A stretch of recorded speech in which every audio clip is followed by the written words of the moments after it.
you like my new fan? Yeah, just a pretty sore. Enjoying a nice breeze on this really hot day. Oh, and forgot it has levels too.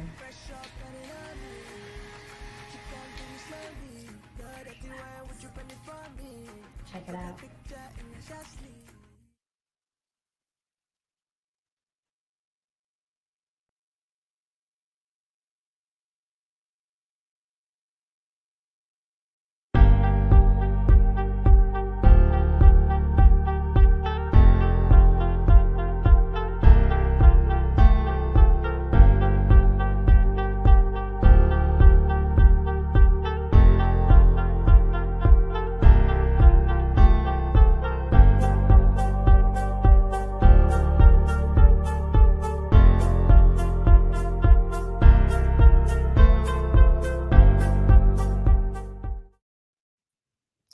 Good evening. It's Dr. Renee here at the Ask Dr. Renee show. I know it has been a very long time since I've just done an Ask Dr. Renee show, but I'm really excited to be back.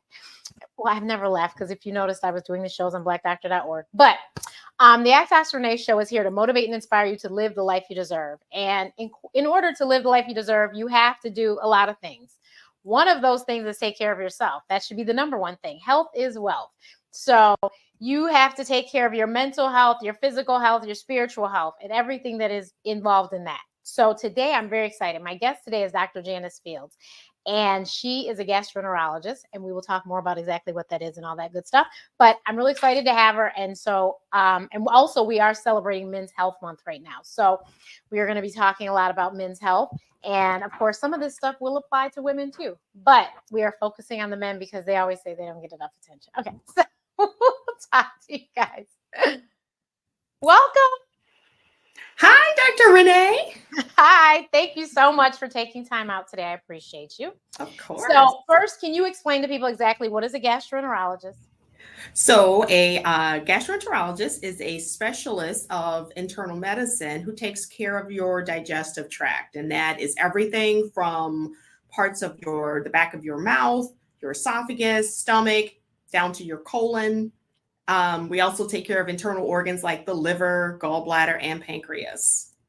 Okay, awesome. So in this day and age where there's so much talk about weight loss and stomach issues and all sorts of things, first, let's start with the beginning. What should we be eating? Especially what should men eat? Because actually I was just reading something. Oh, I know. They were saying, I was talking about brain health yesterday, and they were saying that women should limit their intake of alcohol to 1 drink per day, whereas men could have 2 per day. So clearly there is a distinct difference between our bodies. So can you? Right. Yep. Yeah, absolutely. So men and women do metabolize products differently. Alcohol, sometimes medications.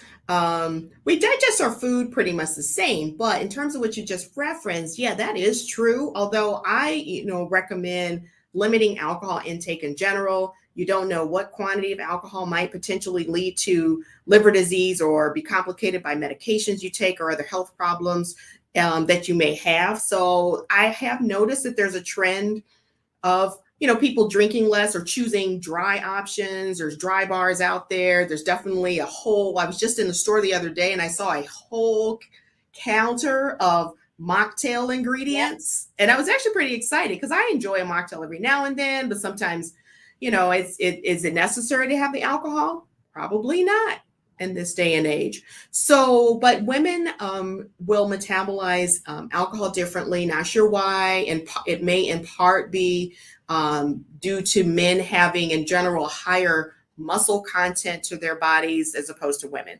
And so our metabolism does tend to be different. Just keep that in mind. Limiting, and by 1 drink, that is the equivalent of 1 ounce of alcohol, of liquor, or 1 8-ounce beer, or 1 6-ounce glass of wine. Those are considered 1 drink. So the large, the 40 ounces, not 1 drink. That's about 5 drinks there. So just keep that in mind. Pay attention, gentlemen. Yes. So some people tend to think that, and we're in the season of barbecues, that eating barbecued food is not necessarily good for us either. And of course, usually the specialty of the men is at the pit. So Yep, I was just going to reference that. It's summer's grill season. So, yeah, so that wonderful charcoal flavor that we all love, or most of us love, if you see char on your food, yeah, it tastes good, but there are, hate to tell you, potential carcinogens in those foods. And so over time, they can accumulate. They may, play a role in, developing of some cancers. It's not to say that one rib or a rib every now and then is going to hurt you. We just don't know how much there is. And if you're already predisposed to it, consuming grilled foods, especially over the charcoal grill, I don't mean over your gas grilling necessarily to the same degree, but that, and that does have some, but those grilled foods potentially can contribute to some cancers. That is known. So limit those things also. But it's summer. We got to enjoy a little bit here and there. Yeah, definitely. And I mean, a lot of people have both these days. They got the char grill, they got the charbroil grill, and then they also have the gas grill. So if you have both, then preferably, especially if you have to worry about the char and all that, preferably probably you should use the gas grill.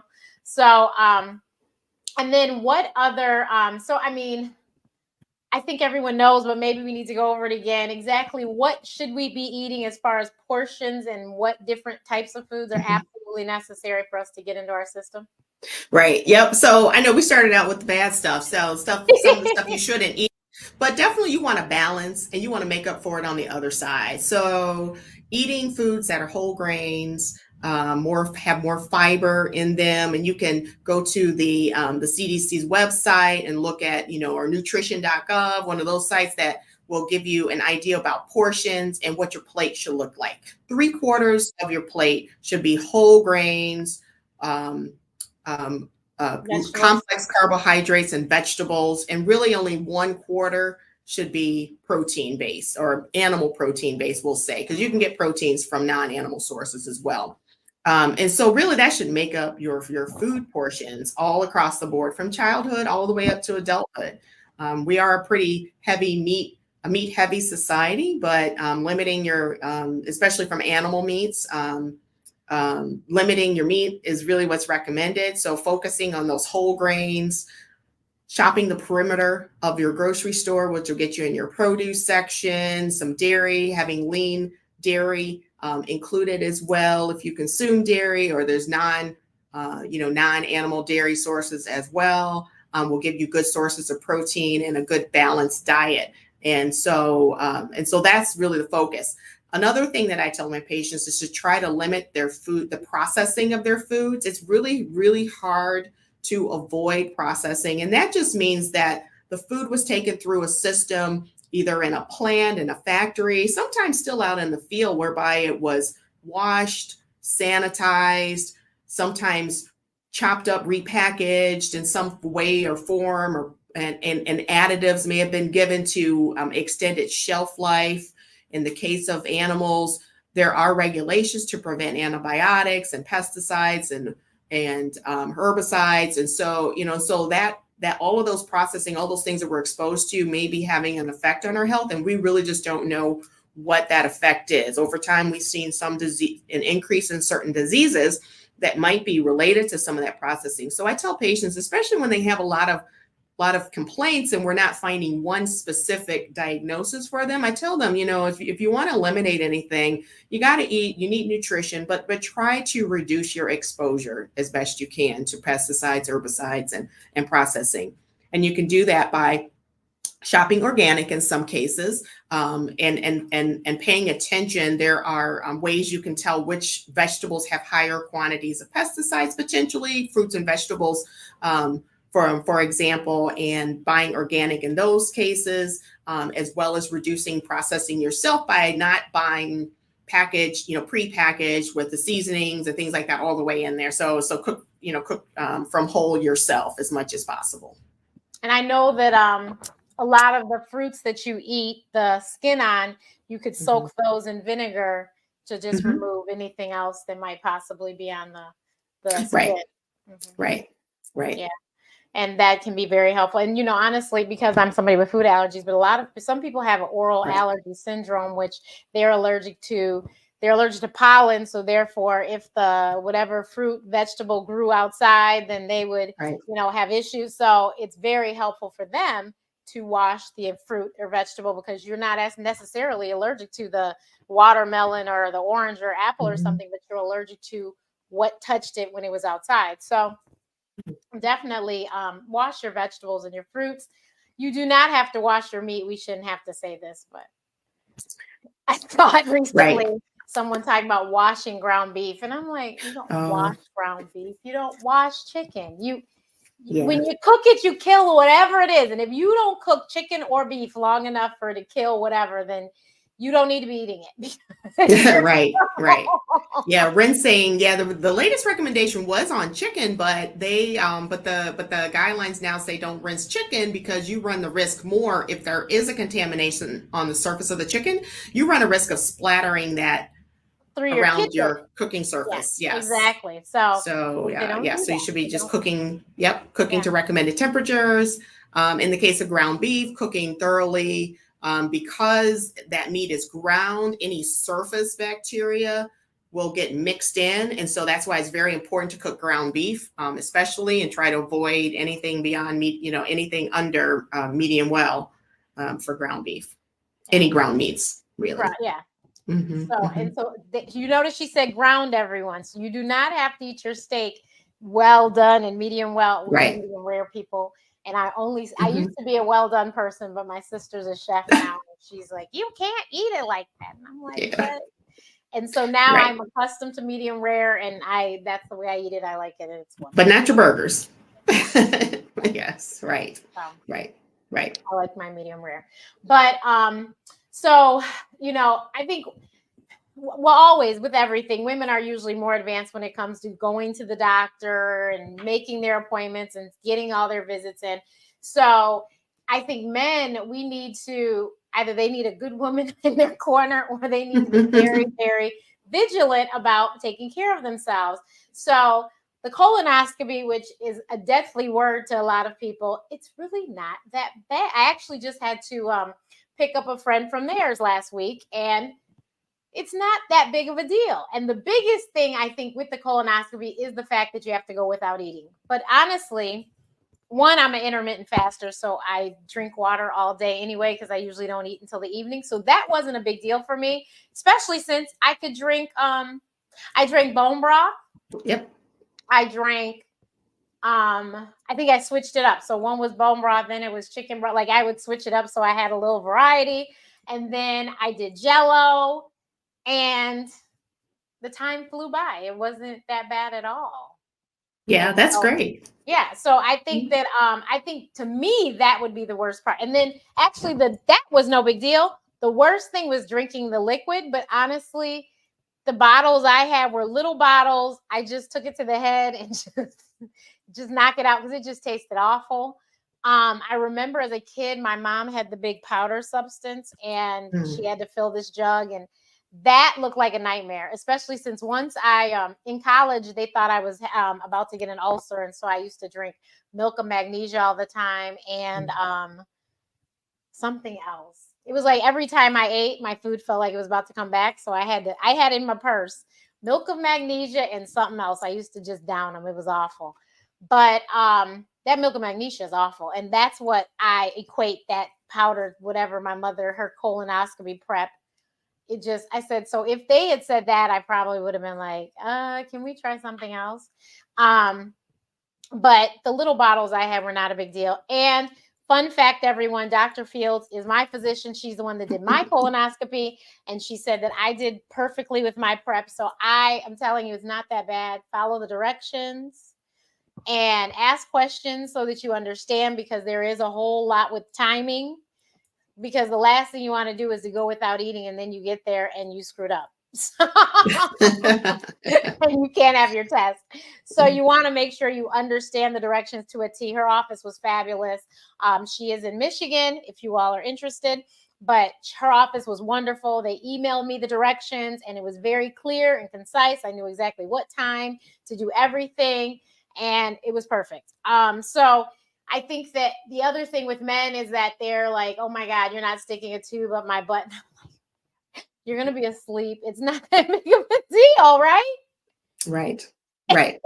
And please, can you explain the importance of one, the colonoscopy, and then versus other tests that people want to think that are much easier? Yes. Well, thank you. I thank you very much for that testimonial and the endorsement. But yeah, as Dr. Renee said, that colonoscopy is the one test that we have that is the most accurate in terms of preventing colon cancer. And unfortunately, with it, we don't prevent all colon cancers. The incidence has been increasing. We're not sure why, especially in younger individuals. But the colonoscopy is a test that allows me to look inside your colon. And if I see a polyp, and a polyp is a little growth of abnormal cells, those cells shouldn't be growing there. If we leave them unchecked, a certain number of them may turn into a colon cancer. Now, the good news is that window of time is usually pretty long, 5 to 10 years. And so we can do a colonoscopy every 10 years in an individual and usually still catch a polyp before it's all the way, turned into cancer. So we want to catch it at that pre-cancer stage. And so we got 10 years to do that. And there are other tests that we do. There's tests where you could do a stool test to look for blood that you might be leaking from a polyp or an early cancer. Another one that's advertised frequently is a Cologuard, and that one actually looks for abnormal DNA in the cells that come out when you have a bowel movement. And so picking up those abnormal cells also may indicate an early cancer or an advanced polyp. The drawback to either of those stool tests are that if one is abnormal, you should have the colonoscopy. So it's a good test if someone's just not immediately able to do a colonoscopy, or if they have this abject fear and they don't, they want to know for sure, they want to know in a way that, if they had to delay getting a colonoscopy, that it might be okay. Because if the Cologuard's negative, for example, the likelihood that you have a cancer, we think, is pretty low. Now, what we don't know is it just that there could be a small cancer or a polyp that's not cancer now, but in the next year, a polyp becomes a cancer, or is it in the next 3 or 4 years? So we're not really sure on how often someone should have that Cologuard test done. But right now, the recommendation is at 3 years. But of course, if it's abnormal, then we're all worried that you could have a cancer in your colon. So you do need to follow it up with a colonoscopy. I'm happy to say that I have not had a lot of patients who have a positive Cologuard actually come in and have a cancer. I've had a few have some large polyps that were not cancerous. We were able to still remove during the colonoscopy, but having a positive test, I think, is probably about 30-40% risk that you actually do have a cancer. Most are negative in terms of me finding a cancer after the positive test. But it sometimes produces anxiety for yourself, for the doctor, and for me, because I don't know, I don't know what we're going to find. So when I usually pose that to people, many think, well, I wasn't completely opposed to having a colonoscopy. And if the Cologuard's positive, I still will need one. Or if it's negative, then when do I do the next one? So most will decide to just go ahead and do a colonoscopy instead, which is usually what I recommend if they ask my opinion. And it's not because I'm biased necessarily. It's just because of these situations that we find ourselves in when we have a test that's a little more indirect. Yeah, I had a relative that was very opposed to the colonoscopy, and then she got a positive Cologuard and had to go have a colonoscopy. I was like, see, you should have just had the colonoscopy. Also, ladies, gentlemen, I mean, a few of you would like this, but when I tell you it was the fastest 5 pounds I ever lost, it was the fastest. I mean, I run every morning and I can lose some pounds, but not 5 like that. Like that was just, I was like, you guys, it's a no-brainer. And literally after I got out of the test, I went and ate. So it wasn't like, my stomach was sensitive or anything. No, I just went and ate and I was good. So it's really not a big deal. And everyone's insurance will cover it at 45 now. It was 50, and they now moved it to 45. perfect example, I think, is, of course, unfortunately, Black Panther, Chadwick Boseman, who died at 43, right? Mhm. But he was diagnosed years before that. So I don't know if it was, some other signs and symptoms or whatever. The one thing about colon cancer, and you can tell me if I'm wrong, is that by the time you see something, it's probably too late. Possibly, very possibly, yes. That Yeah. that is it. It can remain silent for a long time, and so yes, there are times when when I see patients and they ask me what's the most common symptom of that people have that I diagnose with colon cancer, and I will tell them that most people had no symptoms, had no idea that they had a cancer developing in their bowel. And hopefully at that stage, if you're not having symptoms, that it is easier to treat because it may be early, it may still be a Mm-hmm. cancer and require surgery and sometimes chemotherapy, but be early enough to cure is the idea. Yeah. And I tell everyone colon cancer is a cancer that we can prevent and can treat if caught early. But Correct. unfortunately, in our community, we always seem to be catching things entirely too late. Yes. And I know more than 5 people that were less than 50 that died of colon cancer. And that is just ridiculous. Like, Yeah. that's insane. So when I turned 45, my doctor even said, she goes, you don't have to have a colonoscopy. You can go do Cologuard. I go, no. We will just do a colonoscopy. And because I think I vaguely remembered my mother saying something about polyps as a child. And I was like, huh? And so I said, you know what? Let me just go and make certain that if in case there's some polyps in my system, they can be removed and we don't have to worry about this. And I sure don't have to come back in 10 years. So I think that it's just better to be safe than sorry. I think people don't recognize how important their diet is when it comes to colon cancer. Um, so can you stress one of, what is very important in that diet to make certain that you can keep that at bay? I will. I will. I'll start out by adding that the younger you can start these diet changes, the more impact that you may have. Because again, the way the American diet is and how we process our foods and every all these diseases that we're seeing, they didn't exist in this to this degree, let's say 50 years ago. So Right. there's something that we're doing that's causing some of these changes. And so diet and our food sources, are one thing that we can try to make a difference with. So eating foods that, have more fiber, a more plant-based diet, um, adding more of those vegetables on your plate than meats in terms of your protein sources is important. There's something to be said about probiotics, prebiotics. We didn't talk about gut microbiome so much, but there's still a lot of investigation going on about that and the role it may play in gut health. It may certainly may help you feel better both physically, mentally, may reduce some of those symptoms of the allergic and autoimmune conditions that are out there.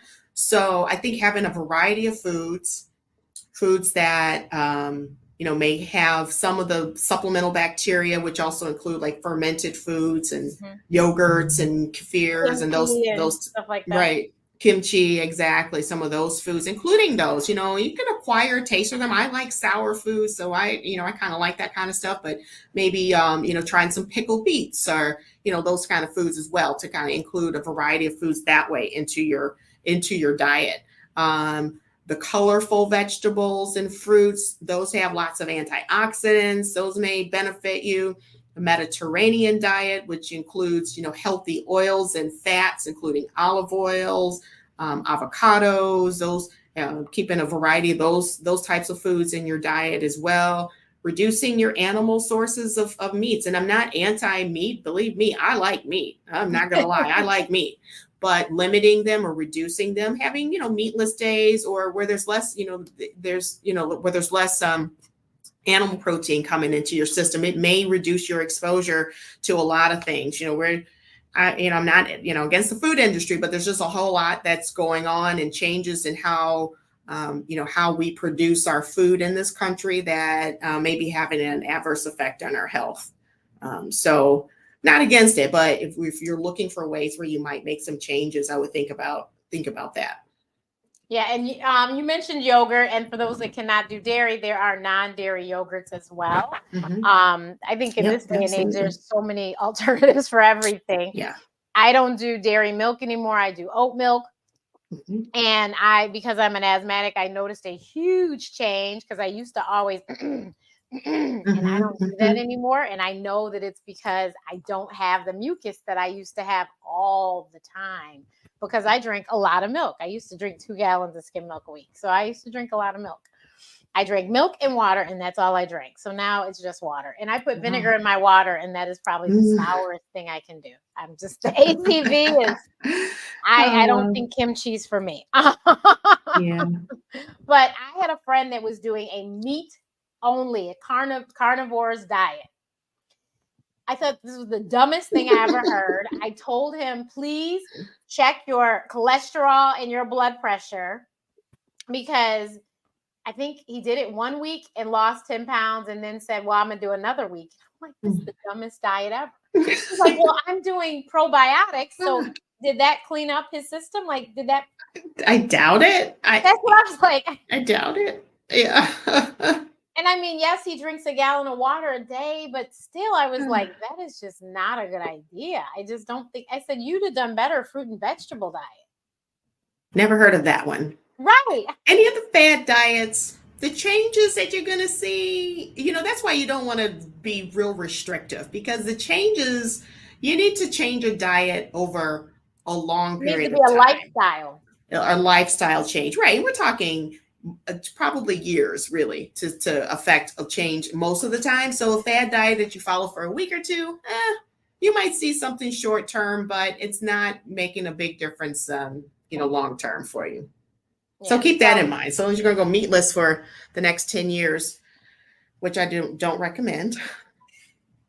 You mean meat only? Meat only. Yes, I'm going to go meat only. Yes. Yeah, I would not recommend that. And then those that do not eat meat, there are so many great sources of protein out there, that beans and vegetables and stuff. Yes. But please just make certain that you are getting those and you're not all of a sudden becoming a carb addict because you haven't done anything better for yourself. But you also want to make sure, you might need to check your B12 and some of those other supplements, and make sure you take a multivitamin or something just to supplement, to make sure you're getting all the things that you're supposed to get. And then I want to ask you about, of course, the hot topic right now is all the weight loss drugs. So now I actually do know someone that took one of the drugs and got the gastric paresis. So obviously it's not common, but they do tell you that. But I mean, I think that the way they're supposed to work, that is supposed to happen. But correct. It's not supposed to be a permanent thing. It's supposed to slow down, kind of a thing, right? Right. That's the idea. Now, unfortunately, gastroparesis was a disease or condition before these drugs became available. So it was a known entity, and there very well may have been patients, especially someone who has diabetes, which is a risk factor for having gastroparesis in the first place, may have already had that condition, and then the drug made it worse. Gotcha. So those are usually situations that I see it, although you can have symptoms in anyone, and anyone who's not diabetic can also have underlying gastroparesis or slowed gut to begin with, and have, or just react more severely to those medications. It should improve with withdrawal of medication, especially if it's recognized early, but there might be a subset of patients who continue to have, some symptoms to some degree, even after they stop those medications. So you have to weigh the risks versus, what your goals and potential benefit is to be, and then be on the lookout for that side effect. Yeah, I think, and I mean, and that's across the board, not even just the gastric paresis, that's across the board, because, obviously you don't want to walk around with nausea every day if that's what they caused you, but you also, if you have trouble managing your blood sugars, then, and this is the way that you can get your type 2 diabetes under control, then you might need to figure out, there's a lot of options when it comes to the drug. So maybe you just need to figure out a different drug, but you need to make certain that you are doing what's best for your health, because diabetes is nothing to play with, but in our community, people are so reckless. And I'm just like, wait a minute, what are you eating? Don't you have diabetes? How can you eat that? And, oh, well, I'll just give myself a little more insulin. No, Right.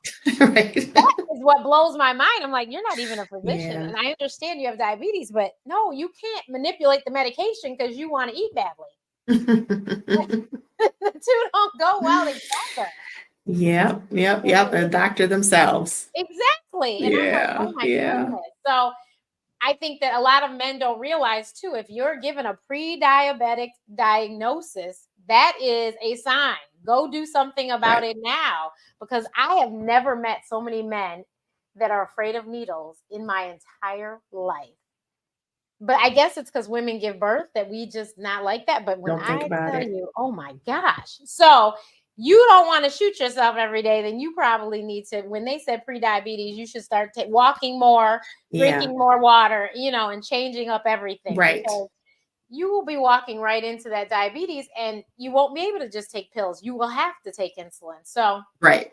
And have the end stage complications right. potentially of diabetes, especially if you don't get it in check. If you live in this gray zone where sometimes that A1C is creeping up, but it's not below the threshold that your doctor wants it to be, you still are at risk for getting heart disease, stroke, peripheral vascular disease, where you end up with Losing toes, losing toes and legs, and so you want to eyesight. stay on top of it. Yeah. Mhm. So any final thoughts to us for anything with gut health that will help us to make it through 4th of July and not get the itis after our meal or something? Well, exercise, moderation, enjoy the holiday, enjoy your grilled food, but keep in mind, the rest of the summer and the rest of what you do, make healthy choices, drink lots of water, stay cool in this heat. We didn't spend a lot of time talking about sugar and other processed products like that, but limit your sugar intake as well. That's another source. If you're going somewhere and they got the Kool-Aid or lemonade out, you might need to water it down. Choose, non-sugar, full sugar beverages. If you can, drink water, even iced tea. Lightly sweetened or unsweetened iced tea is better than Pepsi. Right. So, yep, we didn't talk about that. Get exercise, get your weight healthy, and everything else that I said before. I will repeat myself. I can repeat everything else. Yes. Yes, definitely. So please, you guys, I always say exercise. Try to do it every day. If not every day, at least 5 days a week, 30 minutes a day. Mm-hmm. Try to get that exercise in, because it's not only important to your gut health, it's important to your brain health, it's important to your physical health, your mental health. So please try to get that exercise in. It is so important. And you'd be amazed if you drink water every time you think you're hungry, you'll realize that you were just thirsty the whole time, because most of us walk around dehydrated and don't even realize it. So drink water. And if you have to put fruit in the water, if you have to put, like for me, I put apple cider vinegar, and then I have these drops that are no sugar, no carbs, and they're crush. So it's Crush Pop. So today I have orange crush in there. Oh, So lovely. yes, and that's how I drink my water. I can get a gallon in a day because it tastes good. And even the apple cider vinegar, for me, it makes it almost taste like pop, because it kind of gives it a little bit of a kick. Rather just that's a good trick. Water with That's a good trick. Plain water with orange pop. And if I don't have a Soda Stream, but if you have a Soda Stream, then you can have bubbles you can too. Carbonate. Yeah, you can carbonate your beverage. Yeah. So do all that, because she's right that pop is deadly. You might as well go to Krispy Kreme or Dutch Girl Donuts or Dunkin' and grab a donut, because the sugar that is in the pop is equivalent to a whole donut. If not more. Right. You're So right. it's really bad, and sugar affects the heart, and a whole bunch of other things. So please, everyone, we just got to take care of ourselves so we can be here longer. That's right. And enjoy life, because no one wants to be here and be miserable on 20 different meds and a different doctor's appointment every day. No, you want to actually be able to enjoy life, especially this summertime. So please take care of yourselves. And if you are a lady that has to take care of uncles, brothers, grandfathers, fathers, whatever, please take good care of them. And thank you so much for your time today. I greatly appreciate it. And we will see you guys next time.